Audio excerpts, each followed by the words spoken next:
Hello and a very warm welcome to the Gimme a Hull Yeah Wrestling Podcast. Hull Yeah. Named as such because we're from Hull in East Yorkshire.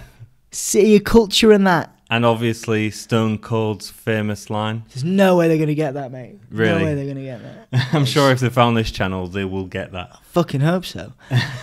Anyway, so we are wrestling fans, obviously, and we wanted to set up a podcast to look at wrestling history, which was actually your idea. These are going to be called Wrestling Rewind.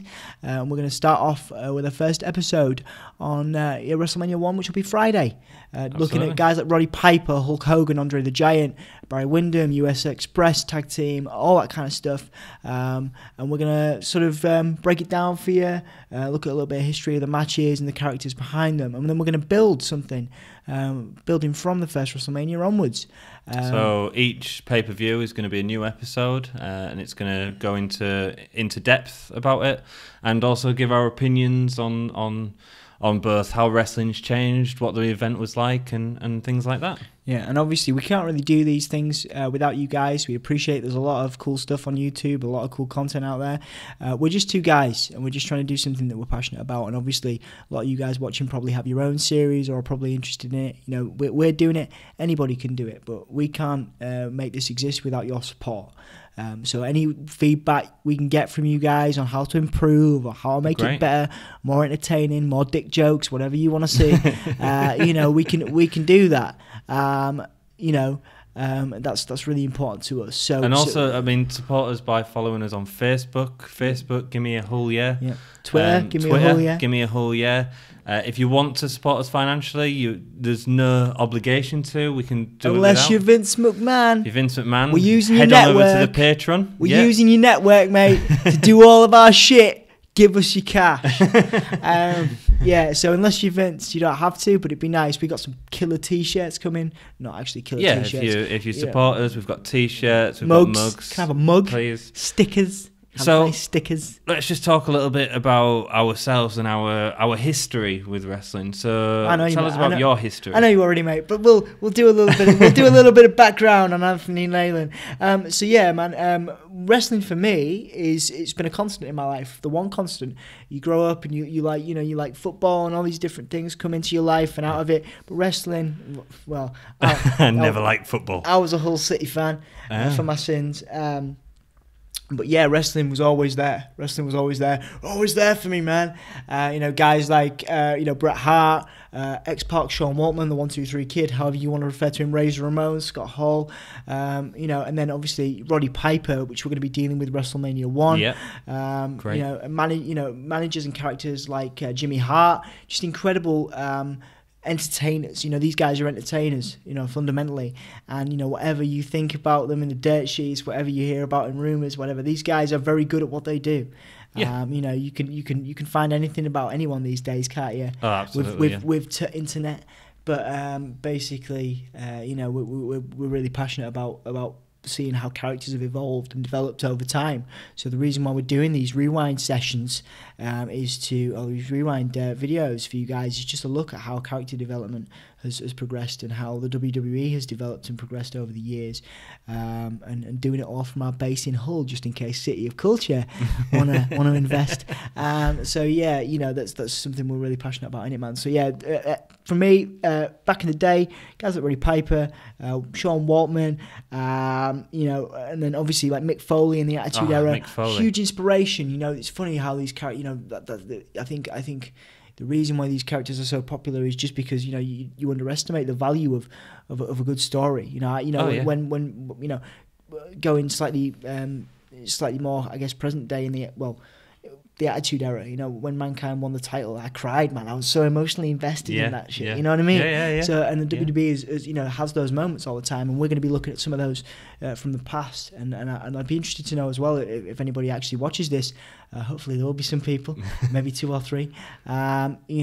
what are your favourite moments? How did you get into wrestling? Yeah, and how also did you get hold of it back in the day? Because we were talking, we've talked about in the past how like our nanas recorded. Oh yeah, nanas recorded our the VHS recorded the pay-per-views so we could watch it. You were watching Sunday Night Heat at like 1 a.m. Yeah, well we didn't have Sky, so we only had the sort of free Sky, TV man. network. No, it was awful, man. Yeah. So it was like. It was Sunday Night Heat. It was recording a pay-per-view if you could get it, because obviously in the UK the showtimes start at gone midnight, and it's still now. So as a young kid, it was a difficult thing to watch. I mean, in many respects, I got more of my input from wrestling from playing the video games. Oh man, love those video games. Yeah. SmackDown, Just Bring It, and stuff like that. Favorite WWE video game, guys. Let's have it. There we go. I love them. We still play them now, don't we? Yeah, man. I kick his ass all the time. Yeah, man. He admitted it. That's the only time I'll admit it. And then, so in terms of like past wrestlers, I used to like, it was like Doink had such a presence. Yeah, and Matt Bourne we're going to be dealing with in WrestleMania 1 as well. Matt Bourne was in WrestleMania 1, who later became Doink. It's a completely different gimmick, the Maniac, against Ricky the Dragon Steamboat, isn't it? I think. Yeah, I think so. So there's that sort of thing, and then there was the Undertaker. I used to love the Undertaker. I managed to see them in Hull when they played the Hull Ice Arena in, I believe it was '93, and you was there as well, weren't you, for that? Yeah. And that had Yokozuna and Razor Ramon and Diesel. I actually heard a story that the Undertaker went and got pissed around Hull afterwards. Probably true. One of my old acquaintances took him out on the piss back in the day. Very good. There you go. The Undertaker's been out in Hull. There we go. City of culture. City of now. culture. That's it. And then so Mick Foley was a massive man. I used to love Mick Foley, and we used to talk about it a lot when we was at college and stuff like that. But again, didn't really have access to it. And then I was out of the loop for sort of 12, 15 years, something like that. And then I heard that Hulk Hogan was returning on to Big Brother in the UK on the Celebrity Show. I was like, Hulk Hogan? Didn't happen eventually, did it? Didn't happen because of a whole racism incident. Just some racism. Well, it was more the release of the sex tape, but the two are a pretty lethal combination. They are, absolute racism and a sex tape. I'd hate for people to find the sex tape we made back in the day. That didn't happen. Did it? This is the gay podcast. But if GAHY, yeah. If you join the Patreon for £300 a month, and we send you a VHS we'll send you the sex tape. So no, there was that happened, and I was like, oh cool. I didn't realise Hulk Hogan was still a thing, and then the Undertaker was retiring at WrestleMania 32, and it never happened because he had the WrestleMania 33 incredible match that was.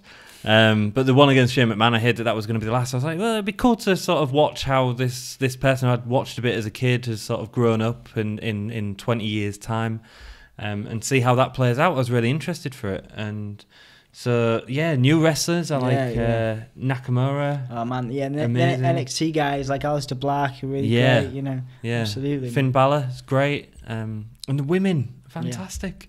I mean, I think there's a lot of comparisons we could draw from the stuff we're going to be covering.